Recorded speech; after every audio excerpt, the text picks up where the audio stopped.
శ్రీ గణపతి సచ్చిదానంద సద్గురు పాదారవిందాభ్యాన్నమో నమః. క్షిప్రం యదీశంతు వశీచికీర్షసే సఖే లఘూపాయమిమం శృణుత్వం చరే చరే చాపి సమస్తవస్తుని హరిశ్చ కాస్తీతి నిబోధ పశ్యా.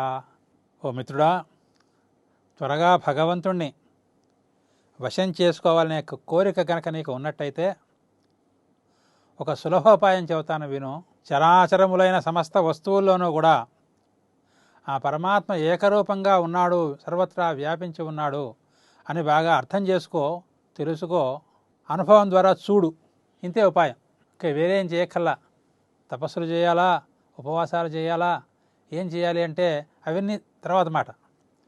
నువ్వు చేయాల్సినటువంటి సులభోపాయం ఏంటంటే చర వస్తువుల్లోనూ అచర వస్తువుల్లోనూ అంటే జడాల్లోనూ చేతనాల్లోనూ కూడా పరమాత్మ వ్యాపించి ఉన్నాడు అని నువ్వు అర్థం చేసుకోవాలి. ముందర అర్థం చేసుకున్న తర్వాత దర్శించడం నేర్చుకోవాలి. అదేమిటండి, ఒకవేళ నేను అర్థం చేసుకుంటేను దర్శిస్తేను పరమాత్మ లొంగిపోతాడా?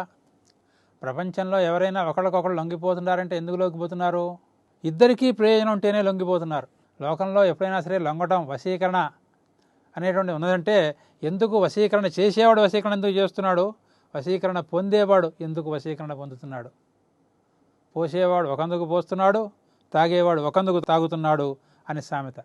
అయితే భగవంతుణ్ణి వశీకరణ చేసుకుందామని నాకు కోరిక ఉందంటే నాకు మాత్రం భగవంతుడితో అవసరం ఉంది.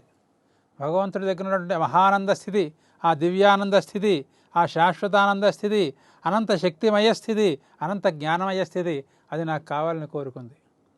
మరి భగవంతుడు నాకు లొంగిపోతే భగవంతుడికి నా వల్ల వచ్చేది ఏమిటి? రాజుగారికి మంత్రితో పనున్నట్టుగా భగవంతుడు నాతో ఏం పనుంది, ఏం పనున్నట్టు కనిపించట్లేదే.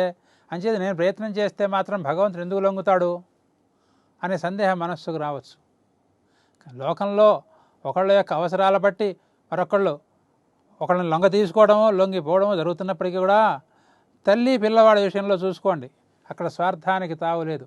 తల్లి పిల్లవాడికి వశీకరణం అయిపోతోంది. పిల్లవాడి వల్ల తనకి ఏదో ప్రయోజనం వస్తుందని కాదు, వాడు తన దగ్గర నుంచి పాలు తాగితే అంతే చాలని సంతోషపడుతోంది. అలాగే తాత మనవడితో ఆడుకుంటున్నాడు, మనవడు సంతోషపడిపోతే అది చూసి తాత సంతోషపడిపోతున్నాడు. మనవడి వల్ల సాక్షాత్గా ఆయన ప్రయోజనం వస్తుందని కాదు. అన్ని సందర్భాల్లోనూ స్వార్థమే పనిచేయదు.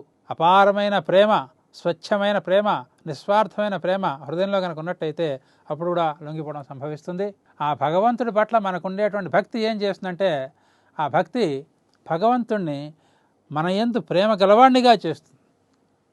వీడు నన్ను ఎంతో ఆరాధన చేస్తున్నాడు, నా కోసం తపన పడుతున్నాడనే భావం కనుక భగవంతుడిని కలిగించగలిగినట్టయితే భగవంతుడు నీ కోసం తపన పట్టడం ప్రారంభిస్తాడు.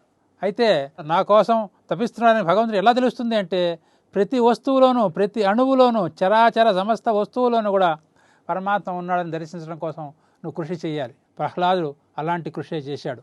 సర్వజగము విష్ణుమయము అనుచు తలచి అన్నాడు. ప్రపంచం అంతా కూడా శ్రీమన్ మహావిష్ణువే అనుకున్నాడు ఆయన. వీటిల్లో తనకి మిత్రులైన వాళ్ళు, పవిత్రులైన వాళ్ళు, గొప్పవాళ్ళు మాత్రమే కాదు, తనకు శత్రువులైనటువంటి వాళ్ళు, తనను సంహరించడానికి వచ్చేటువంటి ఆ రాక్షస వీరులు, వాళ్ళ చేతుల్లో ఉండేటువంటి ఖడ్గాది ఆయుధాలు అన్నీ కూడా విష్ణుమయమే అనుకున్నాడు. అంటే చరాచర సమస్త పదార్థములందు కూడా ఆ విష్ణుత్వాన్ని ఆయన దర్శించాడు. అలా దర్శించాడు కనుక ఆయనకి పరమాత్మ యొక్క వశీకరణ లభించింది.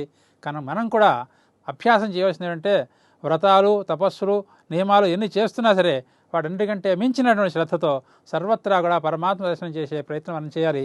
సద్గురువుల యొక్క కృపచేత అటువంటి శక్తి మనకు లభించుగాక. జయ గురుదత్త.